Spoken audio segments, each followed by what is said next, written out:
I've just got back from my 10k run this morning. It's Monday, the 27th of July. Anyway, before I go down to my paddock, I want to show all you good people what I've been building. I've had 4 weekends available where I got to stay home and didn't need to be out in the field. At this time of year, that's normal. So I've had 4 weekends so far where I could be at home and do things at home I need to do or want to do. So anyway, in that time I built a feedlot because it's something I've always wanted to do. At the moment it's just a containment feeding area because a feedlot is something I'm working towards, but I've got 100 head of livestock here and I want to show you.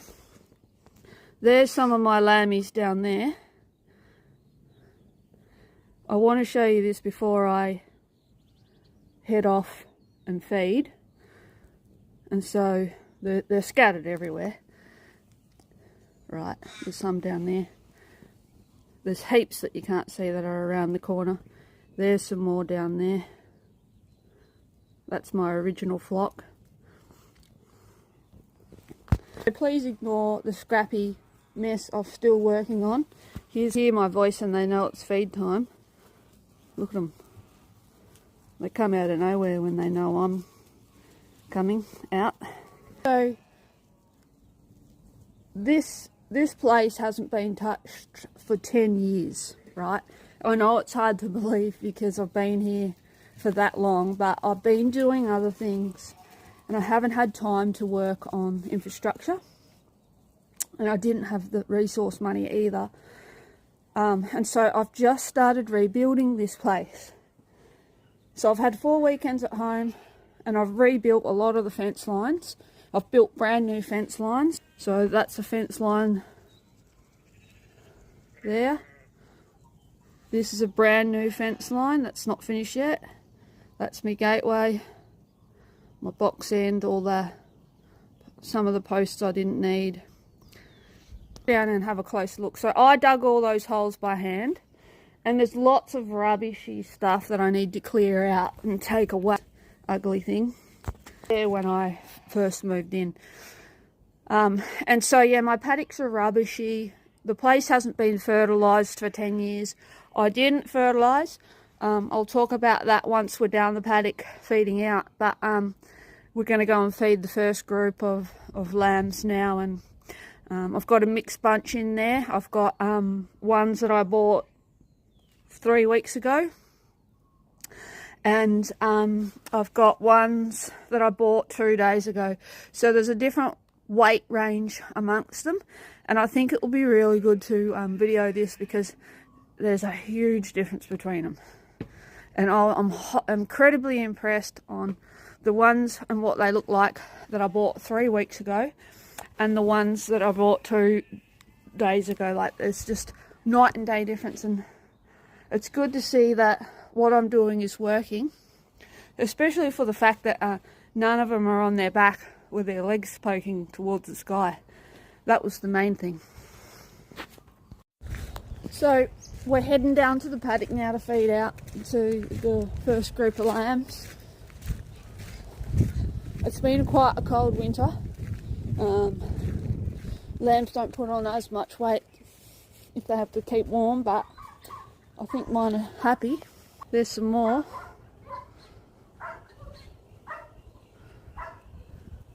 Everywhere. So yeah, my infrastructure here is still being rebuilt and it's very messy, and I've had to go about things a whole different way than normal people would. But I've made all these lambs friendly. I've made them all friendly and they're real low stress, they're real calm, and I like that. I want to keep the animals calm and they cooperate when they're calm. I've always had my animals cooperate and keep calm. So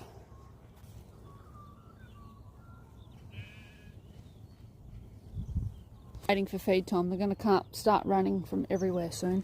So I'm going to put this camera on one of the bins and film the feed out. So yeah, you will like this. Keep watching, all you good people.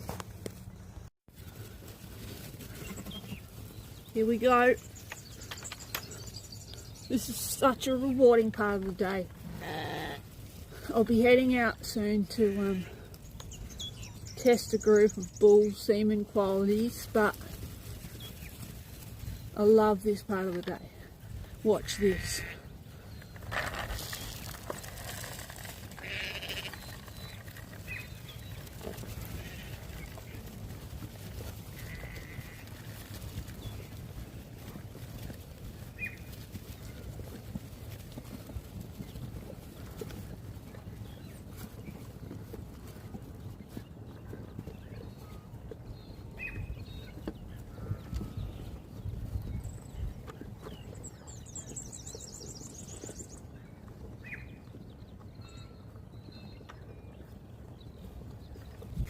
There's some shy feeders way down the back, so I'm going to put a little bit more out because they only arrived a couple of days ago. Yeah, they are a bit shy.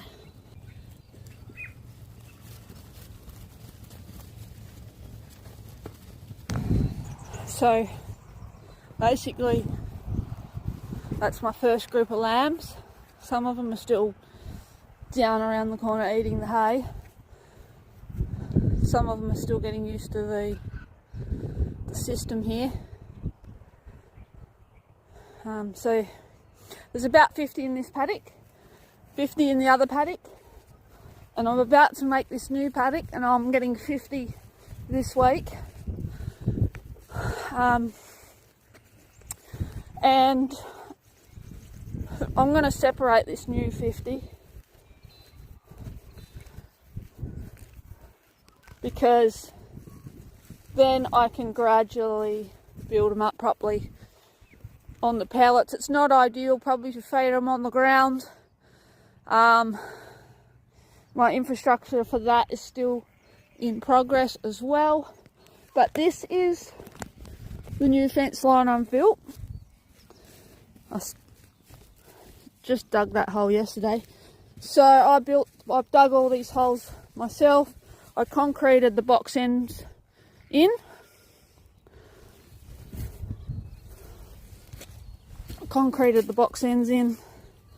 I've still got to go along with the chainsaw. Well, I'm not going to cut that one because I needed that one to be raised. Reason being, this gate goes uphill. So I needed a higher post there. But I'll cut that one off about there with the chainsaw. Obviously I've got to put the top wire on as well, and so that will be now another feed out paddock.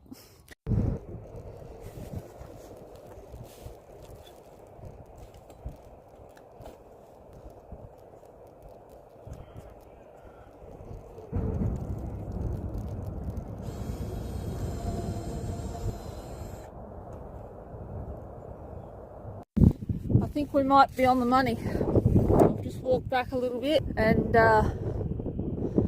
having a look at this box end by the eye. Pretty straight to me.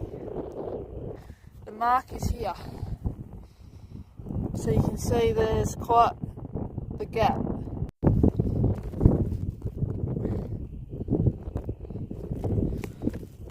That's all I'm doing today. It's starting to rain now. And we've got other jobs that we've got to get done. So I've got to let that concrete set now. And yeah, it is what it is now. To recap, I concreted and put this post in first. Then I did the top rail, connected it all together with the rod, and then concreted. Second pole. So that's it. twice as much concrete in that end that's going to hold the gate as I did this end, so all good. Anyway, that's me, lunchtime. It's 2:30 p.m, so I'm a little bit hungry.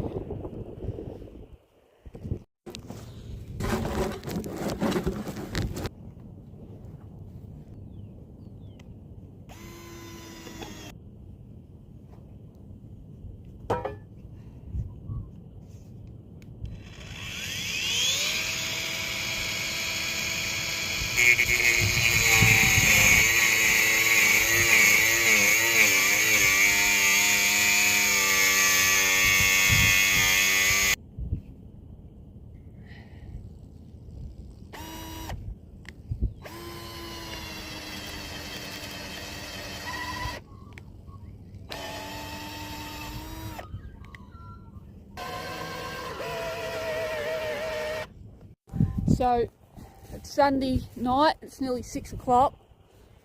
The days are getting lighter for longer. It is. Actually, it's 12:15. I thought it was a bit light. Anyway, that's it for today. That's concreted in, that's concreted in, top rails installed. So, a few nights ago, I dug all the holes for this fence line between the box ends. Half of them I dug in the dark because I ran out of daylight. But the poles are in now. And I've done the box end, wired it up. I'm just having a bit of trouble hanging this 14-foot gate. I attempted to do it a couple of weeks ago and found that it was going to be more complicated than I thought, because we're going uphill. Ground's not level. I think that I've gotten to the bottom of that now, but other little hiccup is this drill started overheating. So there you go. It's a little drill, I suppose. Came in a kit, but doesn't like too much hard work. Anyway, they reckon I'm rough on equipment. So that's where we're at. See all that capeweed there? So these paddocks haven't been fertilised for 10 years. I know it's hard to believe, but that's the truth. Most of you good farmers will see that's exactly what's happened because of the rubbish that's been growing here. It's just rubbish. No, I don't have hay feeders or anything like that. It's just is what it is at the moment. So my plan is to fertilise once these lambs have been fattened and moved on. I'm using all the good quality feed I'm bringing in to do some natural fertilising. Even though the place hasn't been fertilised for 10 years, everywhere I dug when putting in my fence lines, my shovel was full of worms. I'm a big fan of what they call quantum agriculture. I've been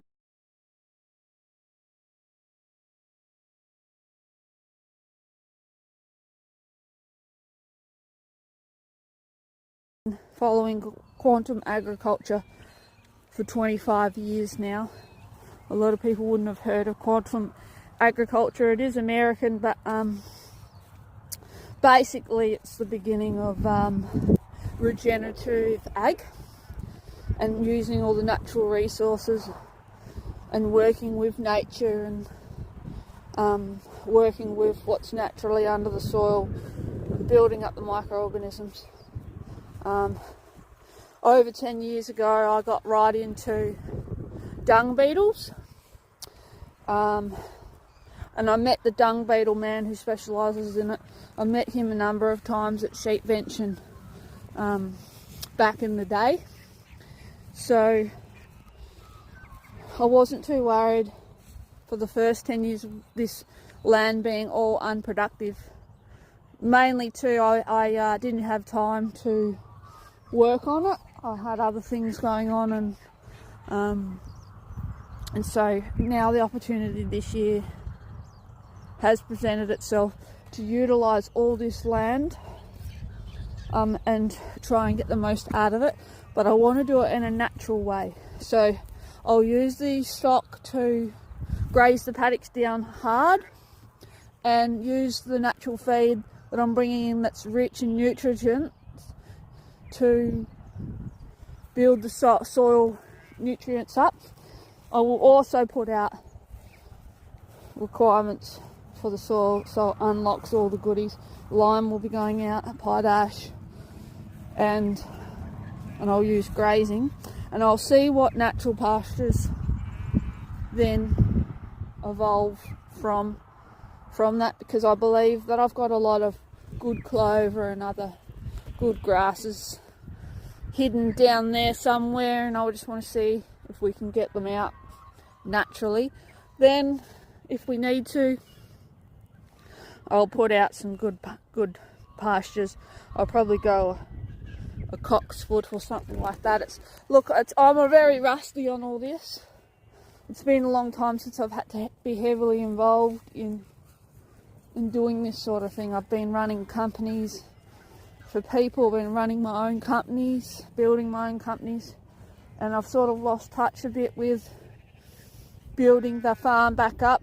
But it has been like riding a bike. It's all coming back to me, especially with fencing. So this is another new fence I've put in. So that's what's going on, and we just move forward. Very happy.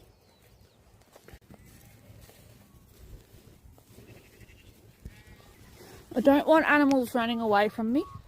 I've never liked animals running away. I want them to be calm and happy. These new ones are a bit flighty still.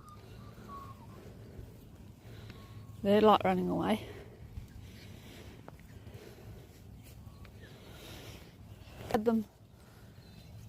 Animals want to come to me and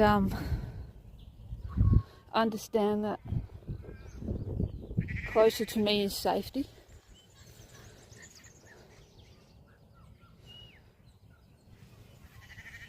And calm.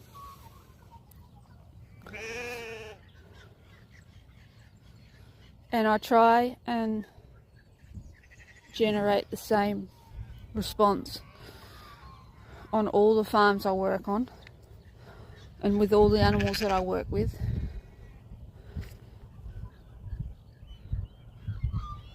And get cooperation from all the animals, no matter what facility I'm working with, no matter what yard I'm working in. And I've always been a believer that you can work with any yard or yard design or yard system if you know how to work your livestock, if you understand the livestock, if you understand the cattle code.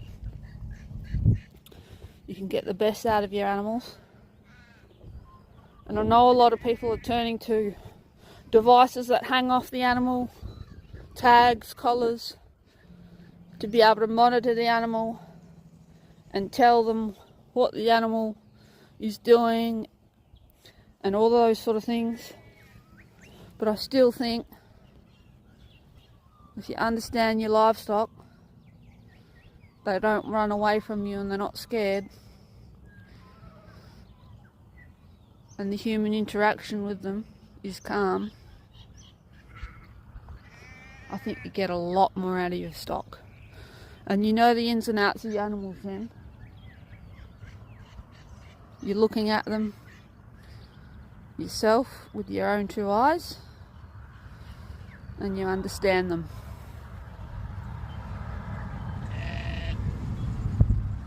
And I think you generate a better quality product on the other end. I really do think so. This cutie poking its head around. So these are some of my new ones. You can see they're becoming quiet, but see how lean they are? Hardly anything on them. Now, look at my fatties here. Look at this fat one.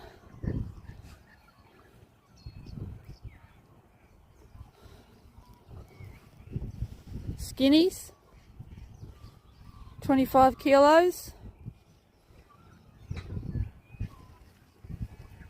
Put a lot of weight on these lambs in 3 weeks. I've got them all coming calm. Just such a good feeling. Anyway, I've got to go now. I've got semen testing to do on some Angus bulls.